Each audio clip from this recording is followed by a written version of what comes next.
The last thing that I am going to get started this evening is a bit of chicken bone broth. And what I normally do when I put together my bone broth is I will freeze a bunch of chicken carcasses or chicken bits like the wings and that sort of thing. And when I have enough in the freezer to do my 18 or my 22 quart roasting oven, then I will do a batch and I will save up my celery bits from other cooking things. I will throw that in my freezer, and then I chop up some onions. I think I threw in 3 or 4 onions, and then I threw in maybe a pound of carrots that I chopped up rather small, and I think that's all I threw in this particular batch. You can throw in other root vegetables like parsnips, rutabagas, turnips, whatever you happen to have in your refrigerator that you want to put in your bone broth or chicken stock. It's totally up to you. And then as far as seasonings, that's also up to you.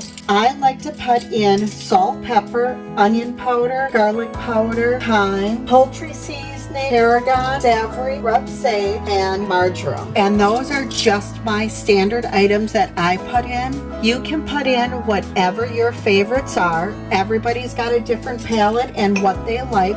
Some people like a very plain chicken broth. I use mine soups and bases and gravies. So it's whatever your personal preferences are. I don't have a specific recipe as far as how much I'm adding. It is just more or less, what looks good at that point in time, as long as it ends up to be fairly flavorful. Salt and pepper tend to be the most heaviest items that I put in, along with poultry seasoning and garlic, and I would say onion. Everything else seems to be a supporting role for me. Because I think I just put in about 2 tablespoons of poultry seasoning, and I put in 4 tablespoons of salt. And mind you, this will be a 22 quart roaster, and I will fill this up full of water before I put the lid on, and I will keep this full all the way through. I do not like mine with a gel. When I'm done, I like a nice liquid but a deep rich color. In time, it's a little bit easier for me just to put in a couple of pinches rather than doing tablespoons or teaspoons. It's easier for me to gauge how much I'm putting in. Same with the tarragon and the marjoram and that sort of thing, because those are a much smaller amount that I put in. Same with the savory.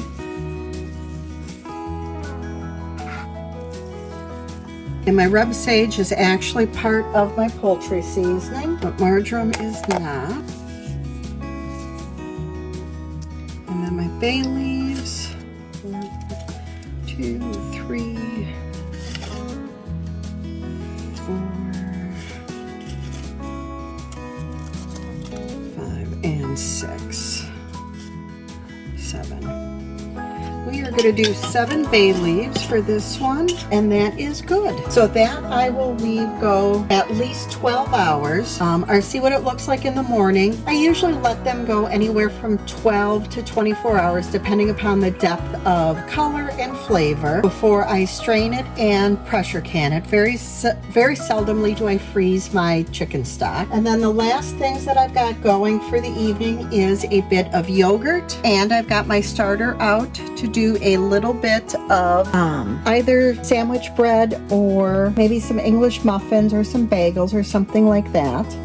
And I use a Cuisinart yogurt maker, and then my sourdough starter is just hiding out in its little jar over here. I'll figure out what I'm going to do with that, I don't know, tomorrow I think. And I think I am going to call it a night. And here's a little bit of a better look as to what we've got going on in the pot. Now that we have all of our vegetables and seasonings into our broth, the next thing we need to do is just fill up either our roasting pan or our stock pot to the very tippy top.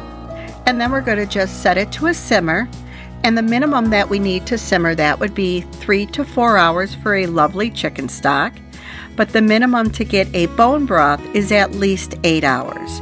And you can let that simmer anywhere from 8 to about 24 hours whatever fits into your schedule.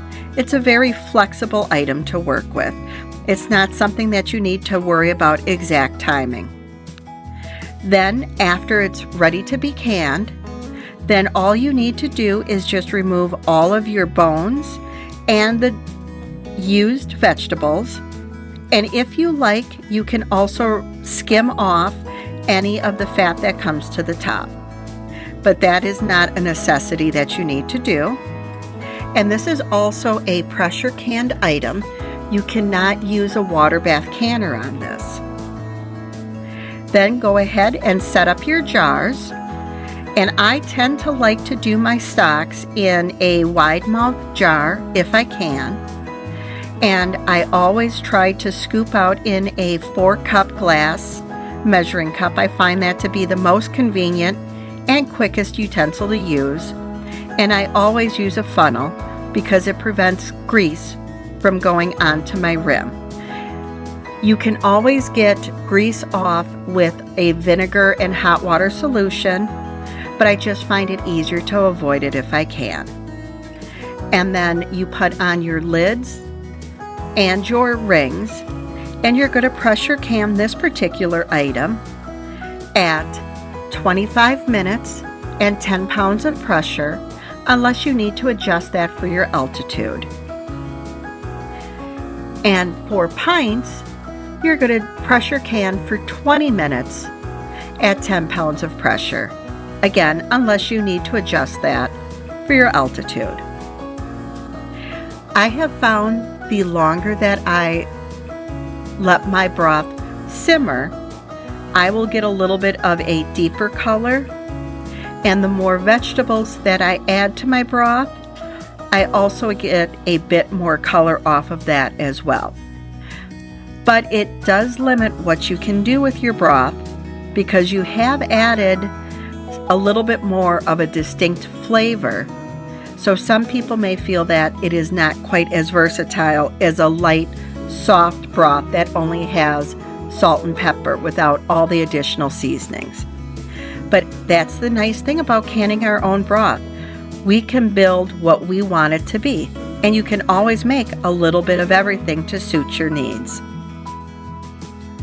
Thank you for watching. I hope you like, share, and subscribe to our videos. Bye-bye.